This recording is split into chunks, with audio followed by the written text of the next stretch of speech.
So, ano tayo, ex ante forecast at saka ex post forecast. So, pag ex post forecast, yung mga information na gagamitin natin for forecasting is yung mga information na available at the current time.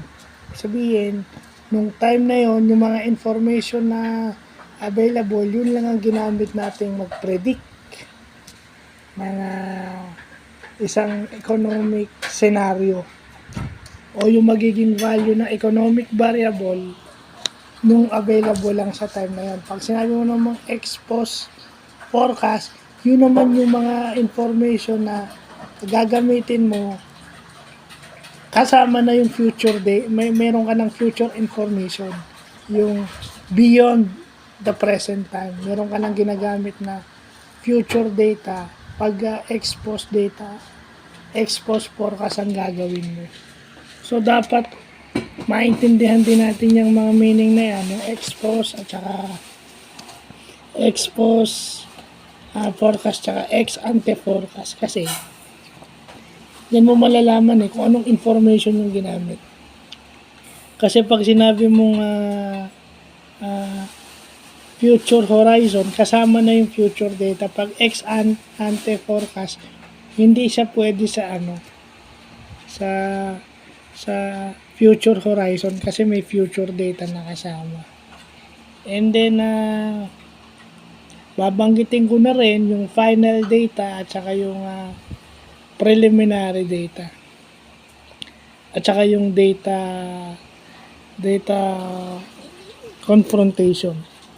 So, yung final data, yun na yun. Kompleto na siya.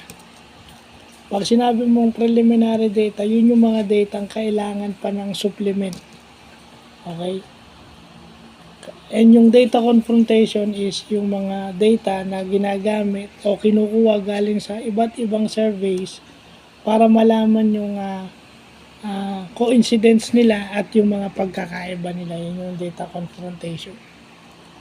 Yun yung mga ginagamit ng mga economist at yung mga nag-a-analyze ng surveys, statistics ng surveys, kung yun yung mga usually na ginagamit nila. So, yun lang, kailangan malaman natin lahat yun. Kaya magkaroon tayo ng idea kung ano yan, kasi importante yan napaka-basic ng data confrontation. Titingnan mo kung ano yung pagkakaiba tsaka ano yung pagkakapareho, di ba? Basic na basic. Kasi minsan tayo, yun ang hirap minsan pag yung documentation is hindi nasasala ng gusto. Hindi nila alam na lahat ng bagay nagsisimula dun sa information.